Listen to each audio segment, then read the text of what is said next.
Well, summer has returned once again to our part of Texas and got the clear blue skies.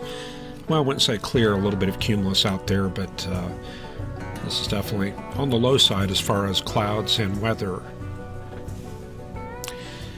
So a couple other places around the U.S. are indeed getting some weather, and let's switch over to that real quick. And there's that's just a quick look at some of the coding I'm doing. This is maintenance for the station identifiers. So we have to keep up on those changes, the ICAOs, WMOs, and the W-band identifier.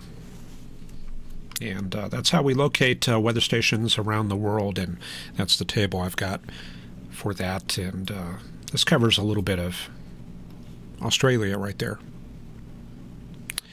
All right, so let's see the weather. We don't have today's highs, but we do have yesterday's. And this is useful for getting an idea of what is creating and maintaining the flow around the U.S. Now, it does look like things have cooled down around the U.S. I don't see any more widespread hundreds. We can see up in the northwest. It's cooled down into the 90s. But yeah, a few places in Oregon still getting some hot temperatures right there. But this is much better than what we were looking at last week. So based on this, it looks like things will be dominated by that monsoon flow out in the southwest. And up in the northeast, yeah, there is still some warm air up in that region. 89 up there at Hartford, 89 at Lebanon, New Hampshire, and 80s all the way up to Caribou and even New Brunswick there. So some very hot temperatures up north. We do have a slight risk out for Kansas and Oklahoma. Had a little cluster of cells coming out of the Wichita area. And we've got a couple of severe thunderstorm watches. This one just went up in the past 10 minutes. And if you're ever wondering whether there's going to be a tornado or severe watch about to come out, you can go to this mesoscale discussions product. This is usually the first thing that we see before a watch comes out. And if you click on that, you can get some information. So this came out at 5:52 p.m. Gave us about an hour of lead time, and it's got that discussion there, just showing they're monitoring that thunderstorm activity there in Kansas, and they're not too sure about the severe weather potential for the rest of the evening, but they were thinking a watch is likely. And then there's a more technical discussion right there. So here's the cluster of cells from western Missouri out to the Skew-t area, and then a separate cluster from about Muskogee back towards just east of Norman around Seminole. So what's driving this? We can look at the moisture. Let's take a look at the mixing ratio and theta field. This is kind of a big mess, but we can still look at it and try to get an idea of what it's showing.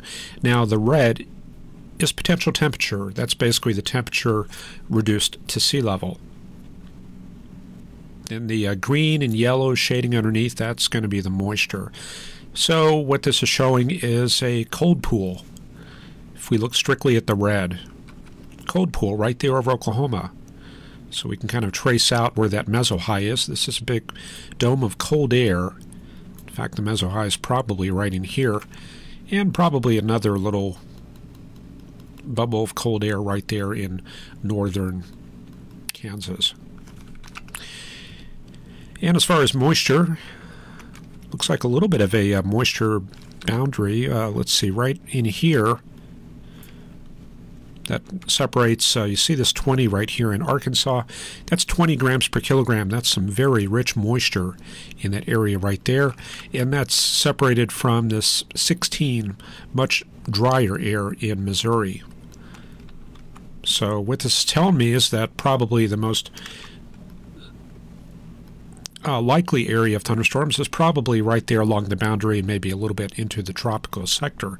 So if I was in the Fort Smith, Bentonville, Joplin area, I would probably want to be paying attention to those watches this evening.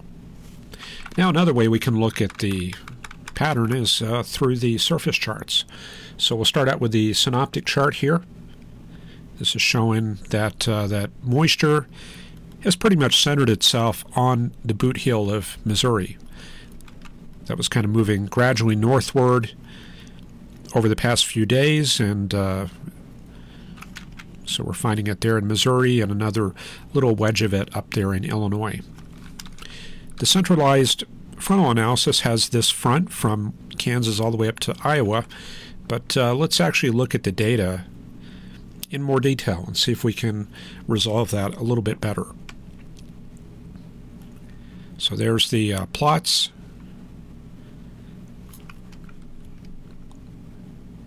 And for the most part, this is probably fairly accurate, but as you can see, it's not picking up that outflow boundary. Those centralized frontal analyses don't really pick up on that very well. So this is really where the human forecaster comes into the action right there. So there's our meso high. You can see the wind spreading out from about the Stillwater area of Oklahoma. There's the flow spreading out in all directions. And let's see, let's check out the moist, warm sector. And what I like to do is go from south to north. I can see 92 over 77 there at Little Rock, 91 over 81 at, I think that's Batesville. That's a very high dew point. Very high dew point also there around Poplar Bluff, 79. And what I'm looking for is a boundary of some kind. Looks like the temperatures do fall off, 88, then 85 there around the Mount Washington, I can't remember the name, but anyway, 85, 85, 85. So I'm going to put maybe a very weak front, maybe right in here. Looks like a very weak warm front. So that might be a feature I would kind of track over the next 12 to 18 hours as it affects Illinois and Indiana there. Some cool polar high coming back in behind that front in the central plains. Temperatures falling off to the upper 70s. So that would be very nice about now. And then we can see the tail end there in Colorado. So let's see, tail end of the front right there. That's actually a frontal boundary right there. So we can actually draw that.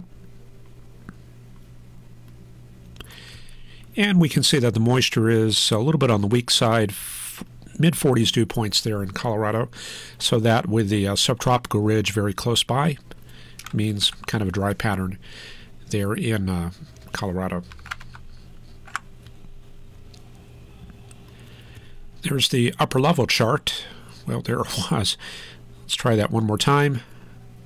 250 millibar chart up at 34,000 feet shows the jet stream still up there in Canada, but it looks like we've got kind of a split flow pattern going on.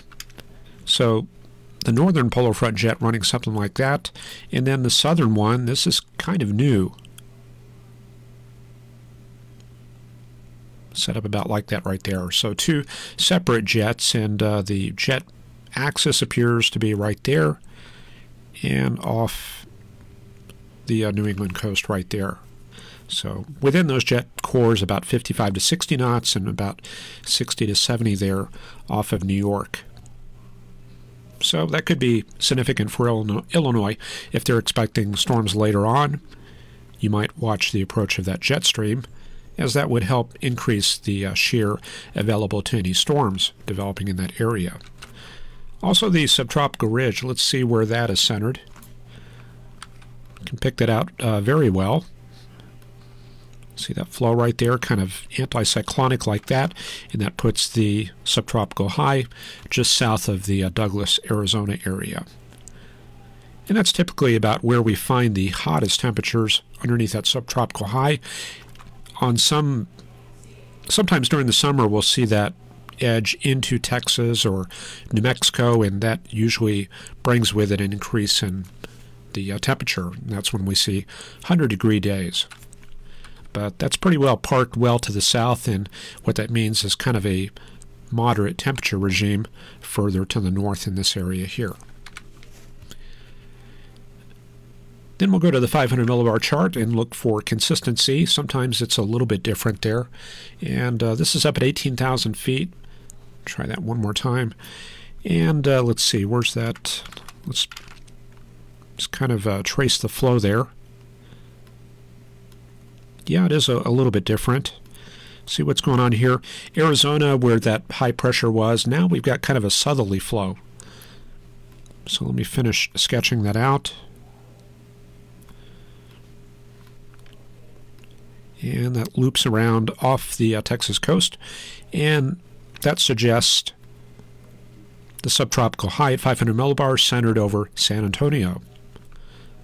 So up at 250, we had it about right here, and that translates down at 500 millibars right there over Texas. So kind of a big high covering the Big Bend, southwest Texas area, and northern Mexico.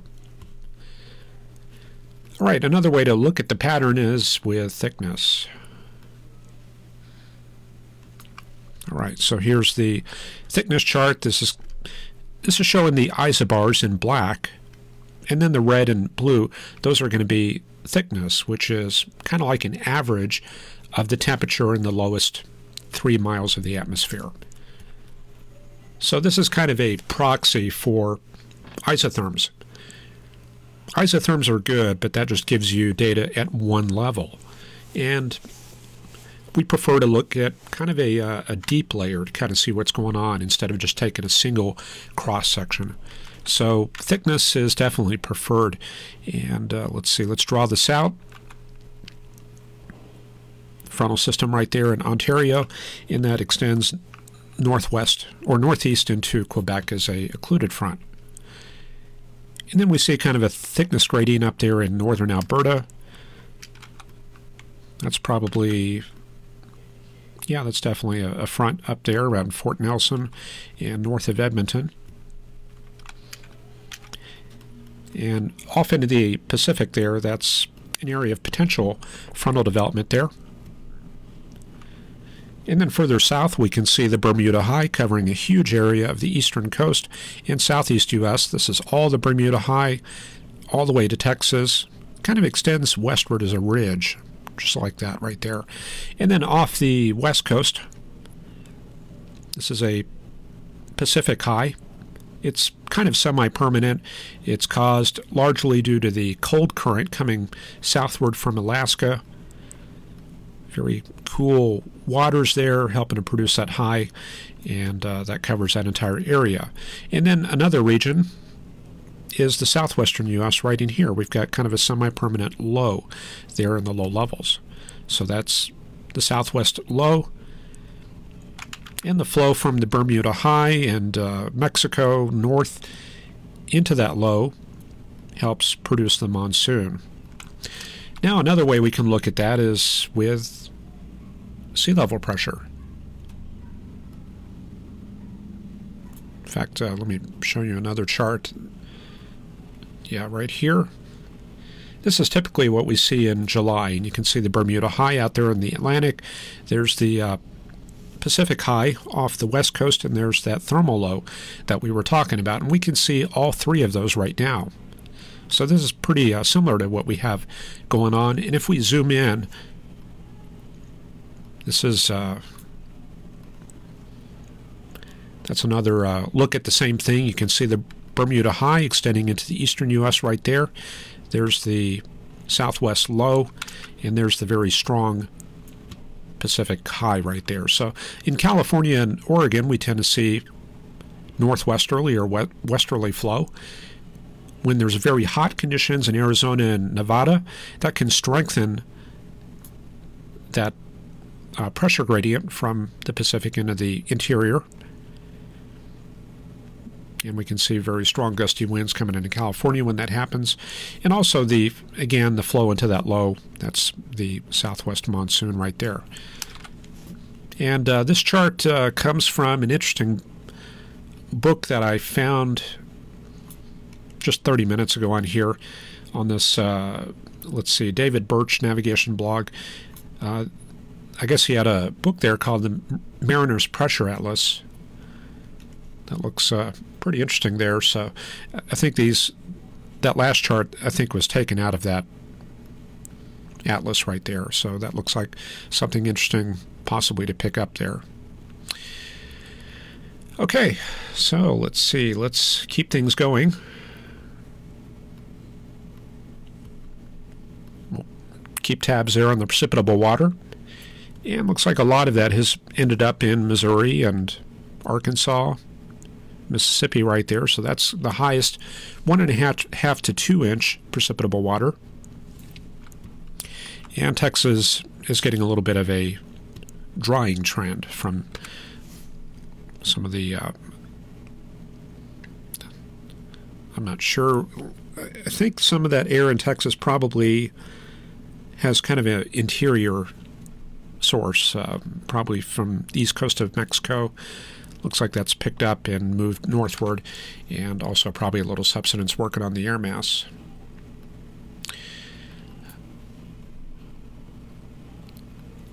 Good time to take a look at the satellite imagery. There's how things are looking right now.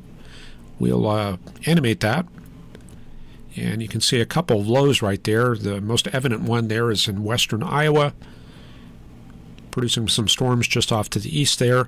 And we've also got a bit of a trough right there in Indiana and Illinois.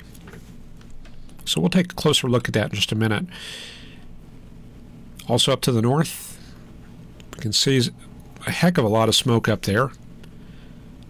And as we get later in the day, when you get a lower sun angle, that smoke really starts showing up. See right there? Let's see if we can stop that at the end. And then you can really see that smoke all the way from North Dakota all the way to Alberta and British Columbia, where they have a province-wide disaster area declared there. Looks like some more smoke plumes right there north of, I guess, Omak, and a lot of smoke all the way down into Oregon. Now what's interesting is if you take a look at the infrared, that smoke doesn't show up at all. So there's the infrared right there. You can pick out the valleys very well. If that was cirrus, we would be seeing this stuff up in this region here. So it does pay to look at that infrared to help you differentiate what's going on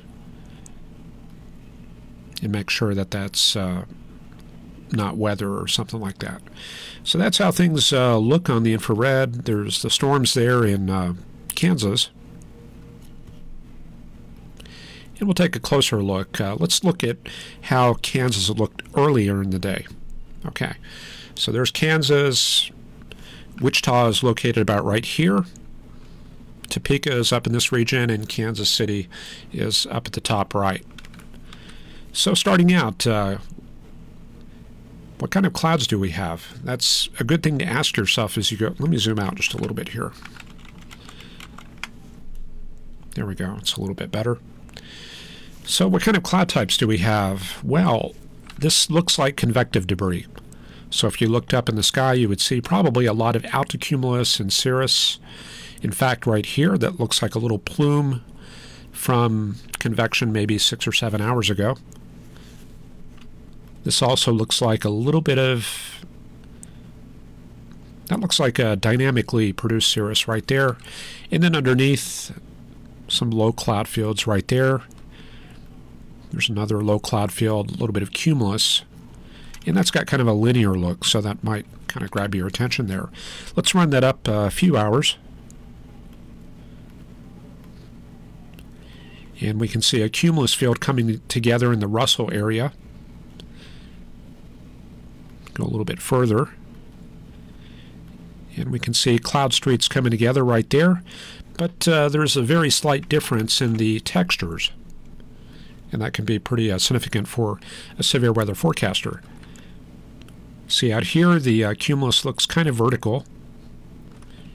But as you go in this area, we pick up a little bit of transverse banding.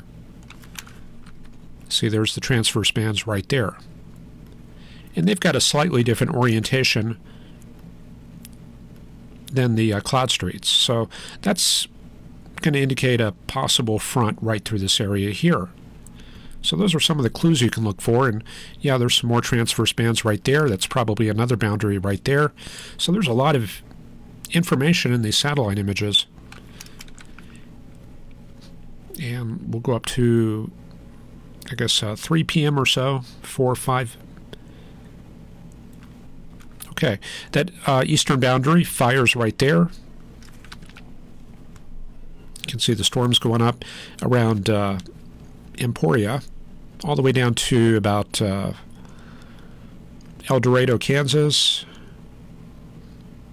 in through the Flint Hills region, and towards the end, a lot of Anvil right there. And out to the west, a little isolated storm. If I was chasing, that would probably interest me. The moisture is likely to be a little bit lower out in that region, but your visibility is probably going to be a bit better. You're not going to have a lot of cell competition, and you might get some picturesque structures out in that region. See, there's a little overshooting top. Looks very smoky throughout the entire west part of Kansas. Also got storms up there in Indiana. Let's roll that back and see how that started. That's going to be about midday, about 11 or 12. This definitely has a look of a kind of a cold core low right in that area. And if you look at Lake Michigan there, you can see that there's this clearing along the coast right there. However, on the other side, there's clouds that are pushing out onto the waters. So probably what's happening there is maybe some easterly flow like that. So that's carrying clouds out onto the lake, where they gradually dissipate, and then around Milwaukee and Chicago, you got kind of a sea breeze coming on shore, cool waters, or cool air coming off the waters there, helping to suppress the clouds right in that area. And then down to the south, it looks like kind of a westerly flow in that region right there. So that's kind of painting out something like that going on. Another thing that happens is, well, we've got a lot of cumulus and stratocue in this area, but in the areas where it's kind of clear, we actually get some cell development. Very humid conditions there, instability, and heating. Strong heating coming together there in western Illinois, and you see the storms go up in that region, and more cells going up around Rantoul and Mattoon. And there they go. A few early turkey towers there, and then you get the deep convection going on as we get to about 5 or 6 p.m. Pretty good cell there. Looks like maybe southwest of Indianapolis. Okay, elsewhere around the country, I think I got one more. Yeah, the western U.S. They've got some big storms going on in the Mojave Desert. Let's run this one back. This is how it looked about noon. I guess that'd be about 10 or 11 this morning. What we're looking at here, Southern California, Nevada, Arizona, Utah.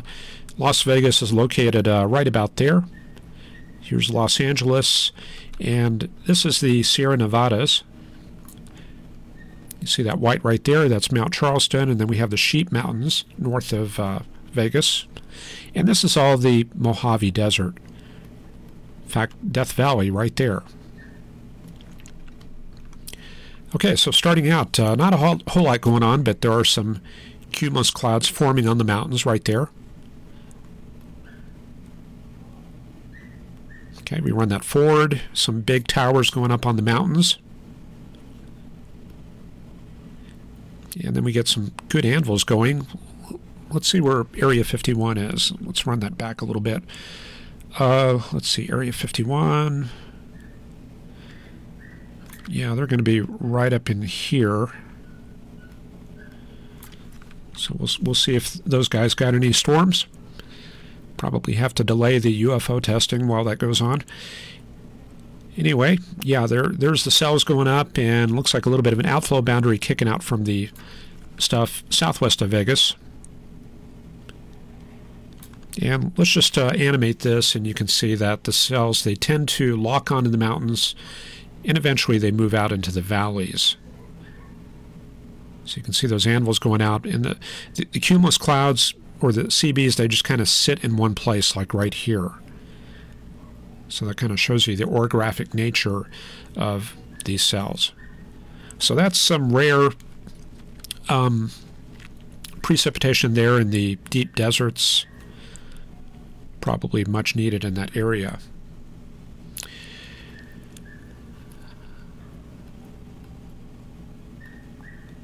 Okay, so yeah, let's check up on that precip, see how things have been going. This is the precip anomaly over the past 90 days, going back to about May 15th. So look at the entire U.S. right there. California hurting there, except in the mountains. Lots of rain in the high plains. Kind of dry in Texas and Missouri. And lots of rain in the eastern and southeast U.S. If we narrow this down to the last 60 days, we can see the rain picking up there in Arkansas and Oklahoma. The last 30 days. Yeah, you can see how it comes together right there. Fort Smith, western Arkansas, Little Rock running about 1.5 to 2 times the normal 30-day precip total right there. So lots of rain up there in Arkansas, and looks like Pennsylvania has been getting quite a bit. And let's just check out the past 7 days, see how that's been adding up.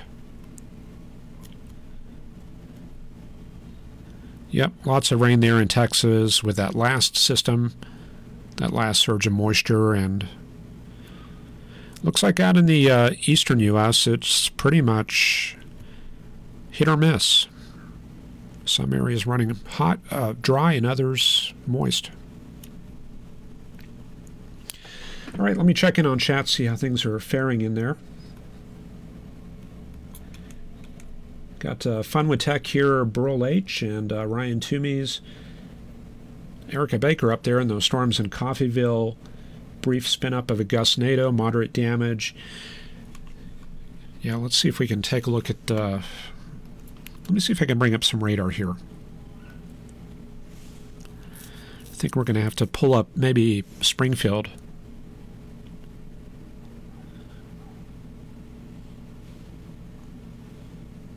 Okay, waiting for GR level 2 to come up. And let's go up north. Springfield or Tulsa. I guess I'll go with Tulsa.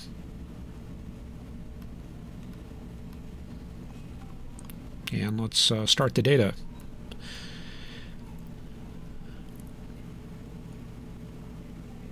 Okay, we are downloading the radar data. Now, they've been getting 60-mile-an-hour winds here and there. Well, actually, kind of widespread 60-mile-an-hour winds. Also, some reports of quarter-sized hail up in that area. Looks like kind of the worst is over up in that region. Cells up in southeastern Kansas, they have kind of an outflow-dominant look. Looks a lot weaker. The heavier cells have moved into Missouri there. And the stuff up in northeast Oklahoma, not that impressive, but there are some strong storms from Sallisaw down to McAllister and some others around the Seminole and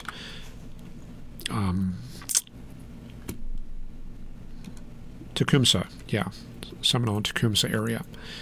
So no big severe cells, but I do like these ones that are further west out around McPherson, Great Bend. That's probably what I would want to be chasing if I was out on the plains today.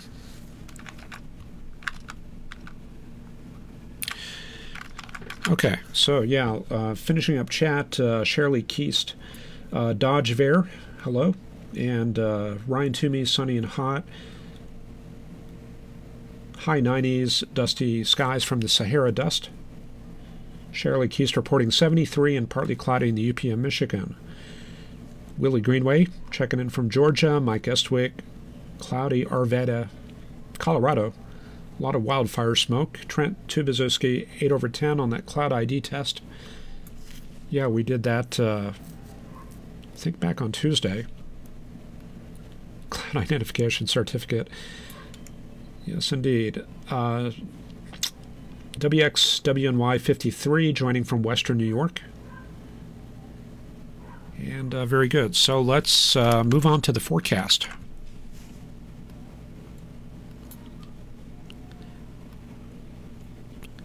There's not really a whole lot going on, so I'll just give you the GFS here. And let me get that centered.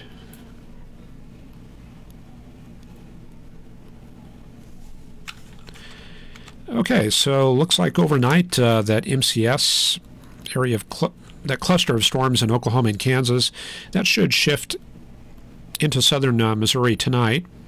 Probably some overnight convection in that area. And the front looks like it starts edging southward.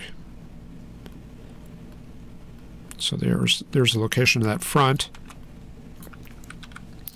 So for tomorrow night, things will move very slowly to the east-northeast.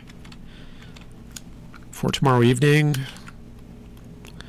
looks like that front hangs up there in Oklahoma near Interstate 40. And then just kind of a series of stationary fronts all the way up through Michigan into northern New York. Looks like a lot of light tropical rain showers, weak storms all the way from Kentucky up to New York tomorrow. For Saturday, a lot of that rain slowly moves eastward as that upper level low continues pushing out towards the northeast U.S. We can see the polar high kind of got that ridging extending all the way down into Texas like that. And then we find the front somewhere in here, kind of a stationary front from about Philadelphia down to Louisville and Memphis. Southerly flow developing once again in the plains. There it is right there. And that's feeding up to, looks like a new outbreak of cold air coming south out of Canada. So that should put the damper on a lot of those wildfires. The air mass is still dry up in that area, but at least it is cooled down. So cold air starting to come out of Canada there. All right, so we're looking for the next big change. Yeah, that's going to come pretty quick, Sunday and Monday. There's that cold front coming south. Looks like things will be active in the southern plains there for Sunday and Monday. There's that big high moving south. Pretty well-developed frontal system moving up into the Midwest on Tuesday. There's a big 1022 millibar high, cool air coming back in behind. It's kind of unusual to see fronts that strong in August. It does happen from time to time, but it's not something we normally see. Usually we're under the influence of this big Bermuda high there. Okay, so things move up into the northeast around midweek. Kind of a dry pattern coming into Texas and the southeast U.S. for midweek. And then we see this next frontal system moving southward. This is kind of a backdoor front because the high is up to the northeast instead of the northwest. So this will probably behave a little bit more like an Alberta Clipper, affecting mostly the Midwest. And let's see, I lost it right there. Hang on a second.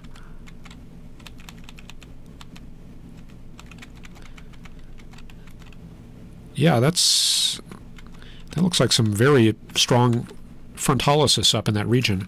I was looking for what happened to that frontal system right here, and it pretty much fizzled out. This big polar high up in the Hudson Bay region just kind of builds southward, and then it looks like by the weekend next week it's covering the entire eastern U.S.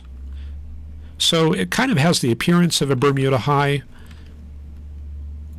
because we have high pressure covering this entire area, but this is kind of a cool backdoor front kind of high. So this is more of a polar high instead of a Bermuda high. So that should dry out Texas a little bit there. And then we have our next system coming together there next week. Looks very impressive. But it looks like that'll affect mostly the northern U.S., at least initially.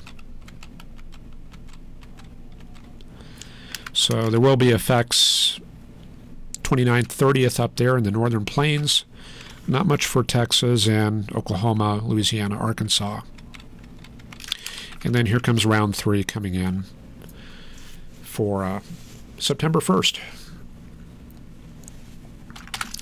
Okay, a couple of changes. We've been trying to work out how to do the schedule.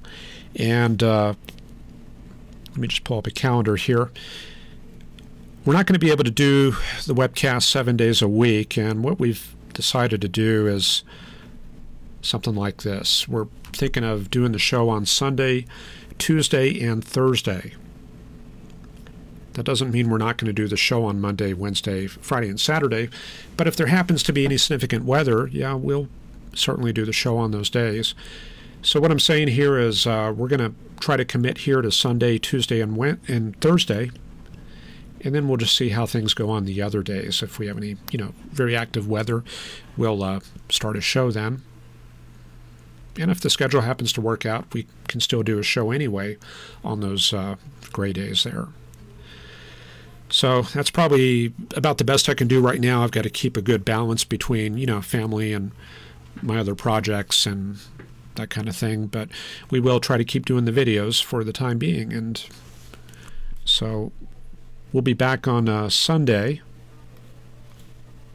Got to go to my kid's school there, and at this time tomorrow we're going to be meeting the teachers and all that, so I'm kind of stuck doing that. And then Saturday we're going to take the day off, and we'll launch into the new schedule there for next week.